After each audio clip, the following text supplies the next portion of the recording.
Well, hello there, dear viewer, welcome to Skyrim. This time we have a build very much inspired by a certain rather popular comic book character. So we want a character that would feel more or less like he belongs in the world of Skyrim and not in some extremely corrupt American city. But hey, it's still much closer to the original than some very expensive TV shows sometimes are. There's a tempest!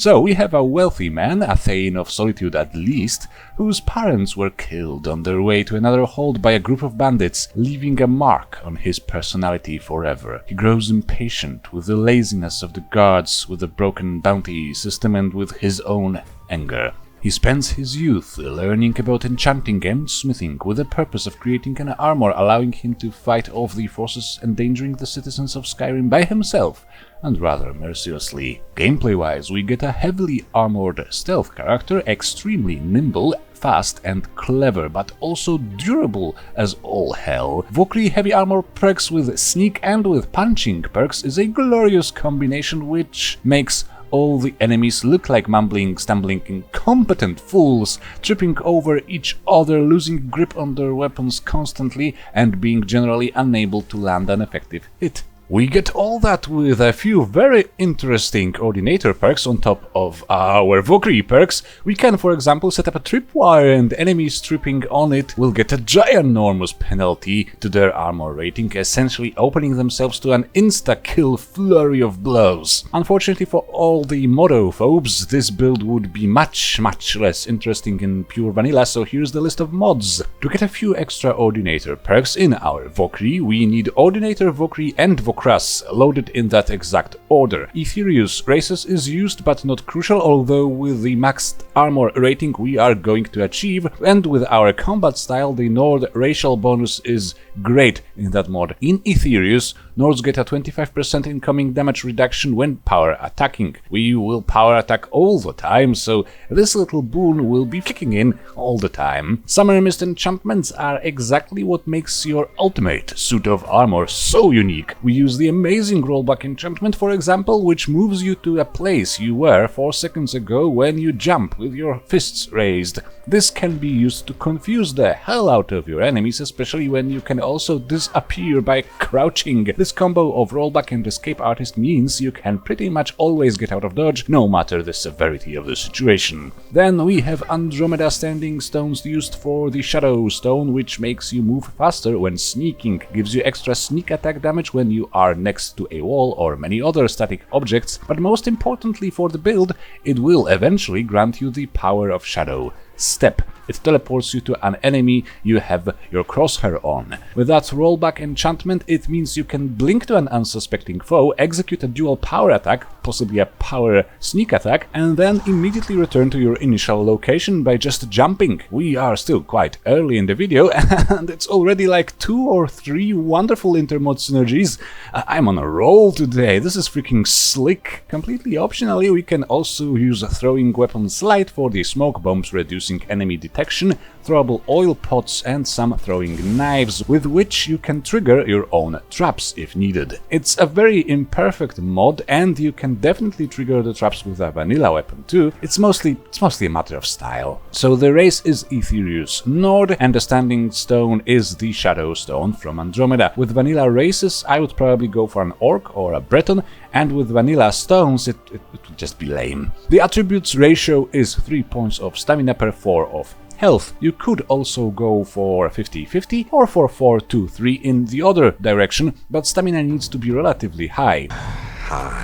It will eventually improve our power attack damage, and it is important enough for me to use several item slots for stamina increase. With a few perks in alchemy, we will also be able to craft rather epic Fortify Stamina potions. In our case, Fortify Stamina means Fortify power attack damage as well. For the looks, we have the Tribunal robes and masks, or immersive armors. The latter includes the former. For the cape, I used Winter is Coming, and the hood comes from Beyond Skyrim Bruma, but it is a ginormous mod, so maybe don't download it just for this one hood. There are some appropriate black hoods, both in Winter is Coming and immersive armors. The Tribunal mask is more than just looks, though it is worn on your face, of course, but can carry way more enchantments than the vanilla head items. This means we can have another stamina increase on our face, instead of something completely useless. For the main skills, we have Heavy Armor, Light Armor, Sneak, Enchanting, Smithing, and Alchemy. Well, yes, all the crafting skills, so the game is beaten already. Let's start with Light Armor, as it is our only offensive skill. Naturally, we want all the unarmed combat perks here. Iron Fists is the one responsible for a damage bonus derived from your stamina total, which is mighty useful for this build. With Vokrus, we also get the Rushing Tide perk, which grants a stacking buff to your stamina regeneration and movement speed with each unarmed hit, which combines nicely with the Shadow Stone movement speed buff and the Fortify Speed enchantment.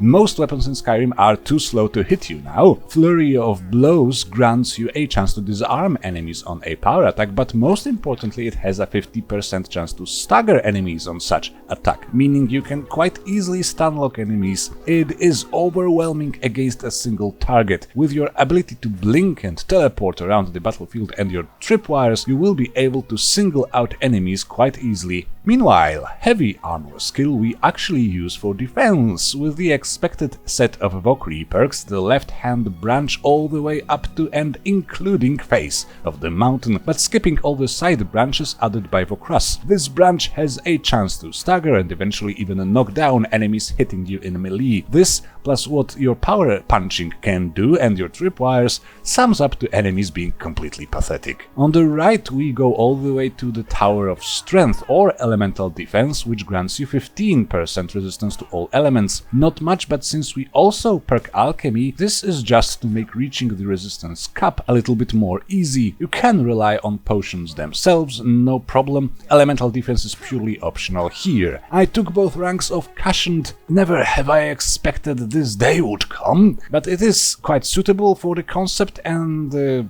I had better things to do with my enchantments. I guess it is sporadically not entirely useless. And for the reasons mentioned in the mods section, we also need to take Face of Death, so you can wear an unarmored mask and hood without too much of a cost to your overall armor rating. There is one reason we want to go beyond the effective armor cap, so let's maybe look at the smithing perks. Nothing unexpected here, we just want to reach the Ebony Smithing perk on the left so that we can fully improve our armor bits. Granted, with strong enough Fortify Smithing items and potions, we could go with perkless smithing, but I wanted to go beyond the armor cap. That is because ridiculously high armor rating has an impact on enemy morale. It breaks confidence of the weaker enemies, making them flee with no spells or powers used, just because they don't think they can win. Seems appropriate considering how important the fear-based strategy was to the character this one is based on. In Alchemy, we want Benefactor as soon as possible to max out our potions. The skill is, as usual, a veritable candy shop of buffs, fixing the shortcomings of the build when needed and improving the best bits of the build even more. We want decent Fortify Smithing and Enchanting potions, of course, but also Fortify Stamina in copious amounts after at least one rank of Iron Fists is unlocked. Given the weight of our armor, even with the full muffle of Silent Movement perk in Sneak, you may still want some Fortify Sneak and Invisibility potions even after the build is mostly complete. Other than Benefactor, we really want Adrenaline and Stimulants. Extra movement speed and stamina regen when under the influence is right up our valley. But we also take all the disgusting oil perks. Elemental Oil for Shock Oil, which you can spawn via a power. It will explode with a bit of shock damage when hit by a projectile or when a nearby tripwire is broken. How convenient, we will be able to place our own tripwires with some sneak perks. But the real fun with oil puddles begins when you unlock the Alchemist's cookbook and choose the Paralyzes Oil. Now you can place a paralyzing puddle on the ground. Your tripwires will cause severe armor rating penalty. Place a tripwire, place a paralyzing puddle next to it, and profit. And with Walking Disaster, you will just randomly spawn random oil puddles in combat. Apparently this iteration of the Batsuit leaks like crazy. Oh no, I said the quiet part out loud. Otherwise you would never have guessed the inspiration. The mystery is ruined. Now, in enchanting, we take the quickest route to extra effect, of course. Definitely no mystery there. The overpowered ebony suit is what makes this character feel like Batman. And we want quite a few Summermyst enchantments with a few vanilla fortify stamina effects. Powerful fortify smithing and alchemy items are also vital. We also need heaps of perks in Sneak. We need the tripwire perks for sure. With the backup plan, you get an extra tripwire behind you at the start of each combat. You can restart combat quite easily with the escape artist perk, meaning these extra tripwires will happen quite often. Considering you also spawn magic oil puddles at random when in combat, you may create a lot of mayhem and chaos completely randomly with no effort whatsoever. Both ranks of silent movement are pretty much necessary for a heavily armored stealth character, and as mentioned, supplement it with potions of sneak and invisibility if you really need to remain undetected. Both ranks of silent roll will definitely help against enemy detection too. It's basically double the sneak efficiency when rolling.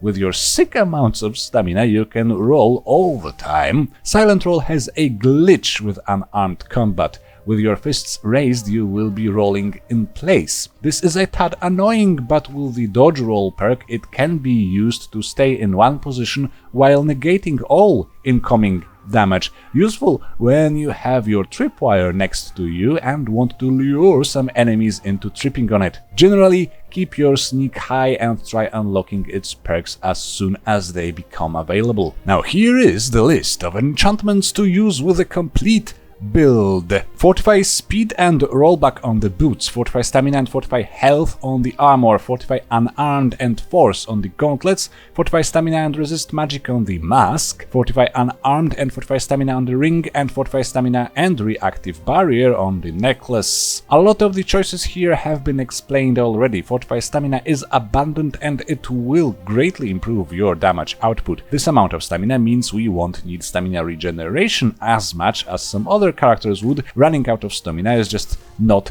an option for this character. Early to mid-game you should consider the regeneration as well as some fortify sneak on your boots. Reactive barrier grants you a brief resistance against one element, an element you've been damaged by. With some potions and elemental defense perk, it should be just enough to withstand some magical attacks even on legendary. The mask is a little bit illegal by vanilla standards, but also immensely useful. It provides some much needed magic resistance and another boon to our stamina, so with Iron Fist's perk, also to our damage output. The force effect on the gauntlets gives us another chance to stagger with power attacks. It is probably the most questionable choice here, since your stagger chance is already rather sick, just by the virtue of punching perks. You may consider using Fortify Sneak or Fortify Power attacks instead. And the boots of Fortify Speed and Rollback are just poetry, epic poetry.